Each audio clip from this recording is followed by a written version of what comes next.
वो रात मेरे शरीर में आज भी गूंज रही है, जब मेरे ससुर जी की उंगलियां मेरी त्वचा पर सरक रही थीं। गर्मी, बेचैनी और वो छुपी हुई चाहत जो साड़ी के पल्लू के साथ सरक गई थी। क्या मैं रोक पाई? इस कहानी को एक सेकंड भी मिस मत करना, पूरी लास्ट तक जरूर देखें, बहुत जबरदस्त होने वाली है। हेलो दोस्तों, मेरा नाम नेहा है। मैं दिल्ली में रहती हूँ। मेरे पति विवेक सॉफ्टवेयर इंजीनियर हैं। दिन रात लैपटॉप में डूबे रहते हैं। प्यार तो करते हैं, लेकिन वो जुनून, वो स्पर्श जो एक औरत को चाहिए, वो शायद उनके पास कम ही बचा था। उस दिन मैं गांव से लौटी थी। सफर ने थका दिया था। विवेक अपने पुराने दोस्त से मिलने चले गए थे और रात के 11 बज गए थे। फिर भी उनका कोई फोन नहीं आया। मैं कमरे में अकेली लेटी थी। हल्की सी साड़ी पहनी थी, पल्लू थोड़ा सरक गया था। कमरे में गर्मी थी और मेरे शरीर में एक अजीब सी बेचैनी उठ रही थी, जैसे कोई अनजाना स्पर्श मुझे छू रहा हो। तभी दरवाजे पर हल्की दस्तक हुई। मैंने सोचा विवेक आ गए, लेकिन दरवाजा खोलते ही सामने मेरे ससुर जी खड़े थे। उनका नाम राघव था। उम्र करीब 50 के आसपास, लेकिन शरीर अभी भी मजबूत और चेहरा आकर्षक। वो मुस्कुराए और बोले, बेटी इतनी रात को अकेली? चेहरा देखकर लग रहा है सफर ने काफी थका दिया है। मैंने हल्के से सिर हिलाया। वो कमरे के अंदर आए और बिस्तर के किनारे बैठ गए। उनकी आवाज में वो नरमी थी जो पुरानी यादों को छू जाती है। चलो मैं मालिश कर देता हूँ। पुराने जमाने में तो ऐसे ही होता था, कोई शर्म नहीं करनी चाहिए। मैं कुछ नहीं बोल पाई। उन्होंने मेरे कंधों पर हाथ रख दिया। उनकी उंगलियां धीरे धीरे दबाने लगी। हर दबाव के साथ मेरे शरीर में एक गर्म लहर दौड़ गई। मैंने आंखें बंद कर ली। अरे तुम्हारा कंधा तो बहुत सख्त है, लगता है सालों से किसी ने छुआ ही नहीं। वो हल्के से हंसे। उनकी हथेलियां मेरी पीठ पर सरक रही थी। साड़ी का ब्लाउज थोड़ा ऊपर चढ़ गया था। उनकी उंगलियां मेरी नंगी कमर को छू रही थी। बेटी नीचे तक दर्द है क्या? बोलो तो अच्छे से दबा दूं। उनकी सांस मेरे कान के पास थी। मेरी सांसें तेज हो गई। मैंने हल्के से हाँ कहा। उनकी उंगलियां मेरी कमर पर गोल गोल घूमने लगी। तुम्हारी कमर तो रेशम जैसी नरम है। हर शब्द के साथ मेरे शरीर में आग लग रही थी। मैं खुद को रोकने की कोशिश कर रही थी, लेकिन शरीर बेकाबू हो रहा था। धीरे धीरे उनकी हथेलियां मेरे पेट पर पहुंच गई। साड़ी का पल्लू पूरी तरह सरक चुका था। मैंने आंखें खोली तो देखा वो मुझे गहरी नजरों से देख रहे थे। तुम्हारी आंखें कितनी गहरी है, जैसे कोई राज छुपा हो। मेरी जांघों पर उनकी उंगलियां पहुंची।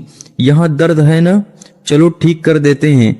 वो धीरे धीरे ऊपर की तरफ बढ़ रहे थे। तभी बाहर बाइक की आवाज आई। विवेक आ गए थे। राघव जी तुरंत उठे और बोले, अरे विवेक आ गया, मैं जाता हूँ। मैं वहीं लेटी रही। दिल जोरों से धड़क रहा था। वो रात मेरे लिए खत्म नहीं हुई थी। अगली सुबह जब मैं उठी तो राघव जी ने खुद चाय बना कर दी। कल रात अच्छी नींद आई? उन्होंने मुस्कुराते हुए पूछा। मैं शर्मा गई और बस हाँ कह दी। वो बोले, अगर फिर दर्द हो तो बुला लेना। उस दिन से मेरे मन में एक सवाल घूमने लगा। क्या वो जानते हैं कि मेरी बेचैनी सिर्फ थकान की कमी थी? क्या वो भी कुछ महसूस कर रहे थे? दिन बीतते गए। हर शाम जब विवेक ऑफिस से लौटते, मैं सोचती, क्या आज रात फिर वो आएंगे? क्या उनकी उंगलियां मेरी त्वचा पर फिर सरकेंगी? मैं खुद से कहती, नेहा ये गलत है, वे तुम्हारे ससुर हैं। लेकिन जब वो घर में होते और उनकी नजरें मुझ पर टिक जाती तो मेरी सांसें थम सी जाती। एक शाम मैं किचन में खाना बना रही थी। साड़ी का पल्लू कंधे से सरक रहा था। राघव जी पीछे से आए और बोले, बेटी आज फिर थक गई लगती हो। उनकी आंखों में वही गर्माहट थी। उन्होंने मेरे कंधों पर हाथ रख दिया। इस बार दबाव और भी धीमा और गहरा था। तुम्हारी त्वचा कितनी मुलायम है, जैसे कोई फूल। उनकी उंगलियां मेरी गर्दन पर सरकी, फिर बालों में उलझ गई। उनकी सांस मेरी गर्दन पर पड़ रही थी। मैंने आंखें बंद कर ली। शरीर में एक अनजानी लहर उठ रही थी। उस शाम किचन में राघव जी की उंगलियां का स्पर्श मेरे शरीर को पूरी तरह हिला गया। उनकी सांस मेरी गर्दन पर गर्म हवा की तरह पड़ रही थी। मैंने खुद को संभालने की बहुत कोशिश की, लेकिन मेरी जांघें हल्के से कांप रही थी। बेटी तुम्हारी गर्दन भी बहुत तनाव में है, उन्होंने धीरे से कहा और अपनी उंगलियां मेरी गर्दन के पिछले हिस्से पर घुमाने लगे। हर घुमाव के साथ मेरे अंदर एक नई लहर उठ रही थी।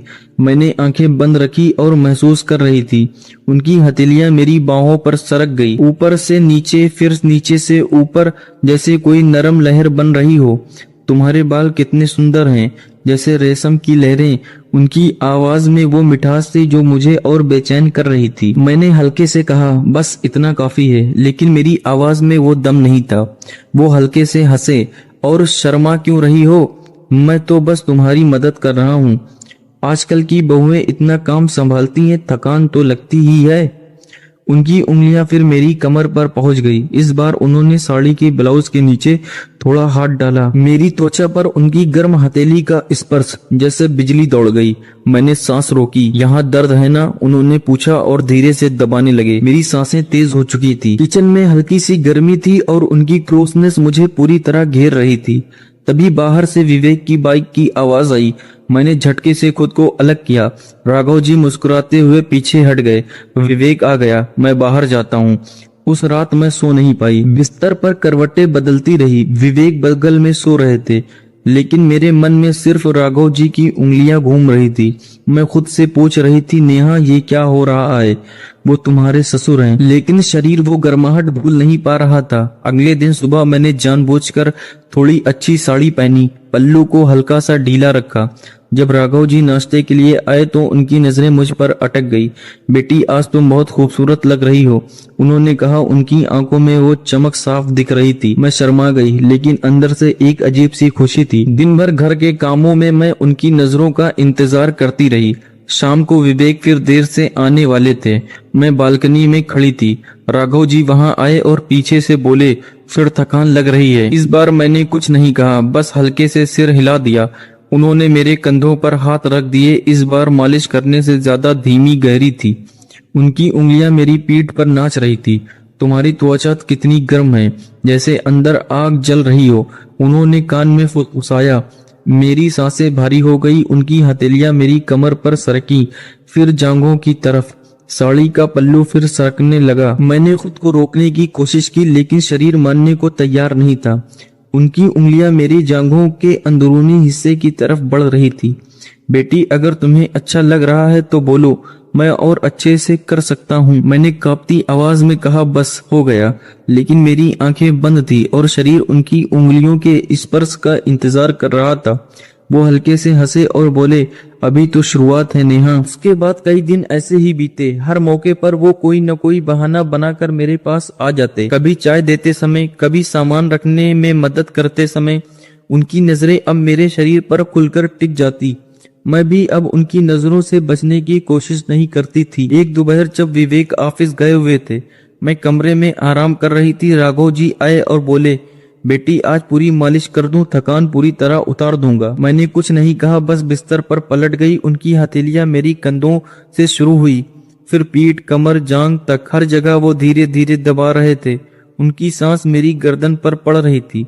तुम कितनी सुंदर हो नेहा, तुम्हारा शरीर जैसे कोई फूल हो, उन्होंने फुसफुसाया। मेरी सांसें तेज हो चुकी थी। उनकी उंगलियां अब मेरी जांघों के सबसे संवेदनशील हिस्से की तरफ बढ़ रही थी। गर्माहट मेरे अंदर तक पहुंच रही थी। मैंने खुद को छोड़ दिया। दोपहर राघव जी की उंगलियों ने मेरे शरीर को एक नई दुनिया दिखा दी। उनकी गर्म हथेलियां मेरी जांघों पर थी और हर दबाव के साथ मेरे अंदर का तूफान उठ रहा था। मैंने आंखें बंद रखी और बस महसूस करती रही। उनकी सांसें मेरी गर्दन के पास भारी हो रही थी। नेहा, तुम्हारा शरीर कितना जवाब दे रहा है, जैसे सालों से प्यासा हो, उन्होंने धीमी आवाज में कहा। मैं कुछ नहीं बोल पाई। मेरी सांसें इतनी तेज हो चुकी थी कि बोलने की हिम्मत ही नहीं थी। उनकी उंगलियां धीरे धीरे और अंदर की तरफ बढ़ रही थी।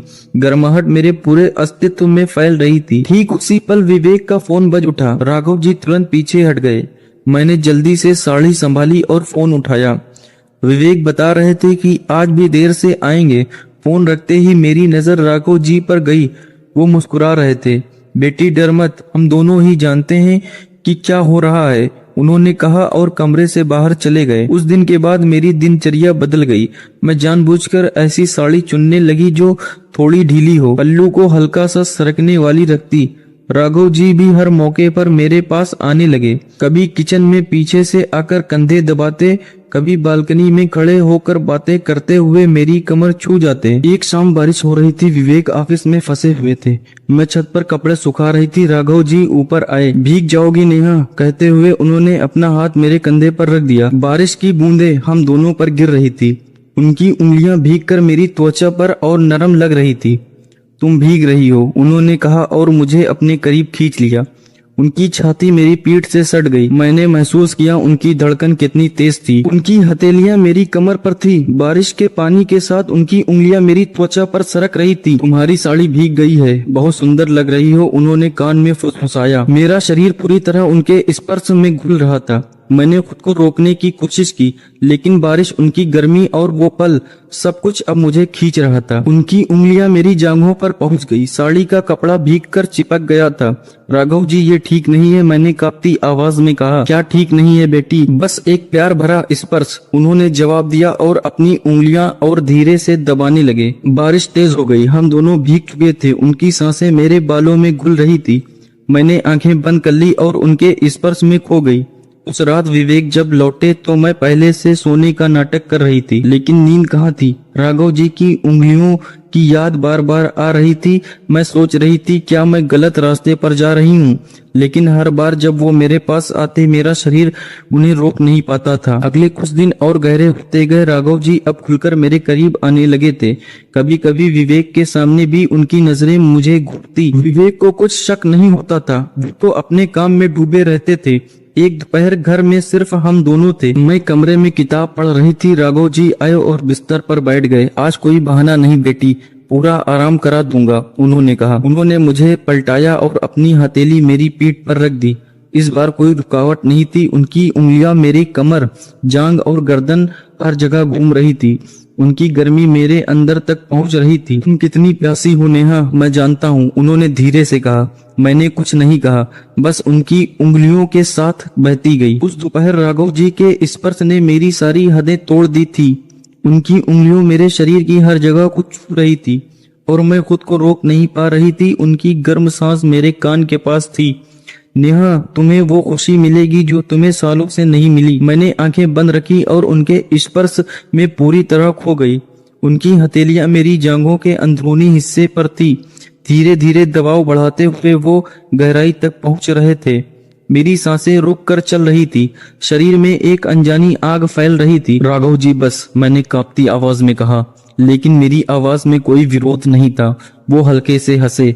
अभी तो शुरुआत है बेटी। उनकी उंगलियां अब मेरे सबसे नाजुक हिस्से को छू रही थी, जैसे कोई गुप्त राज खोल रहे हो।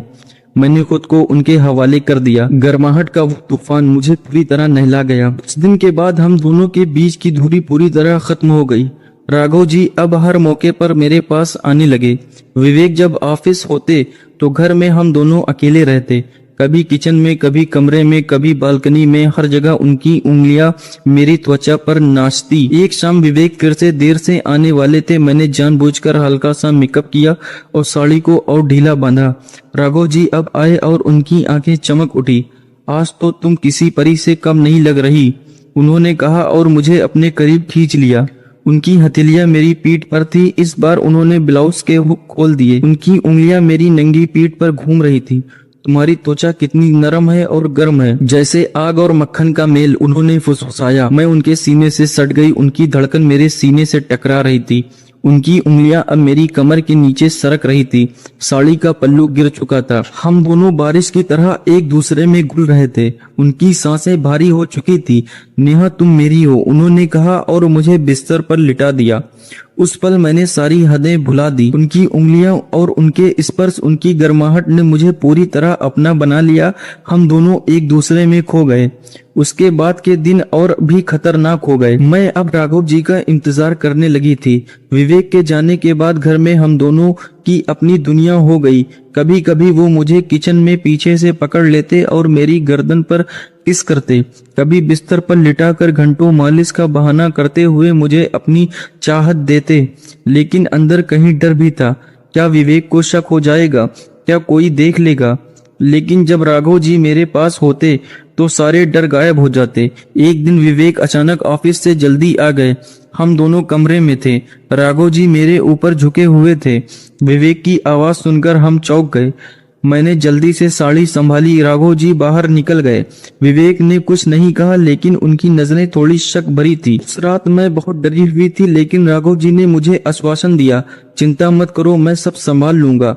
धीरे धीरे हमारी ये मुलाकातें और गहरी होती गई। राघव जी ने मुझे वो प्यार और स्पर्श दे रहे थे जो विवेक नहीं दे पाते थे। मैं उनके स्पर्श की दीवानी हो चुकी थी। उस दिन विवेक के अचानक जल्दी आने के बाद घर का माहौल थोड़ा बदल गया था। विवेक अब पहले से ज्यादा ध्यान देने लगे, लेकिन राघव जी और मेरे बीच का आकर्षण इतना मजबूत हो चुका था कि हम रुक नहीं पा रहे थे। रात को जब विवेक सो जाते तो राघव जी कभी कभी मेरे कमरे में आ जाते। उनकी उंगलियां फिर मेरी त्वचा पर नाचती। नेहा तुम मेरी जान हो, वो फुसफुसाते और मुझे अपने आगोश में ले लेते। उनकी गर्माहट, उनके स्पर्श और वो गहरी चाहत मुझे रातों की नींद उड़ा देती। मैं अब पूरी तरह बदल चुकी थी। दिन में घर के काम करते वक्त भी मेरे मन में सिर्फ राघव जी होते।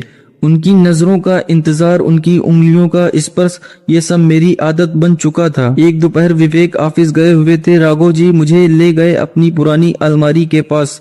बेटी आज कुछ नया ट्राई करें, उन्होंने कहा और मुझे दीवार से सटा दिया। उनकी उंगलियां मेरी साड़ी के अंदर सरक गई। इस बार वो और भी तेज गहरे थे। मेरी सांसें पूरी तरह बेकाबू हो गई। राघव जी धीरे, मैंने कहा, लेकिन मेरा शरीर उन्हें और पास खींच रहा था। उनकी हथेलियां मेरे सबसे संवेदनशील हिस्सों पर थी। वे धीरे धीरे दबाते, घुमाते और मुझे नई ऊंचाइयों पर ले जाते। मैं उनकी बाहों में पिघल गई। उस पल सिर्फ हम दोनों थे, कोई विवेक, कोई डर, कोई दुनिया नहीं। उसके बाद हमारी मुलाकातें और खुलकर होने लगी। कभी छत पर, कभी स्टोर रूम में, कभी रात के अंधेरे में। राघव जी मुझे वो खुशी दे रहे थे जो मैंने पहले कभी महसूस नहीं की थी। उनकी उंगलियां, उनके होंठ और उनका पूरा शरीर अब मेरे लिए जुनून बन चुका था। लेकिन खुशी ज्यादा दिनों तक नहीं टिकी। एक शाम विवेक ने मुझे और राघव जी को संदिग्ध हालत में देख लिया। वो चुप रहे, लेकिन उनके चेहरे पर गुस्सा साफ था। रात को उन्होंने मुझसे पूछा, नेहा तुम्हारे और पापा के बीच क्या चल रहा है? मैं डर गई, कुछ नहीं बोली। विवेक ने चेतावनी दी, ध्यान रखना, मैं सब देख रहा हूँ। उसके बाद घर में तनाव बढ़ गया। विवेक अब जल्दी घर आने लगे, लेकिन राघव जी और मैं रुक नहीं पा रहे थे। हमने और ज्यादा सावधानी बरतनी शुरू कर दी।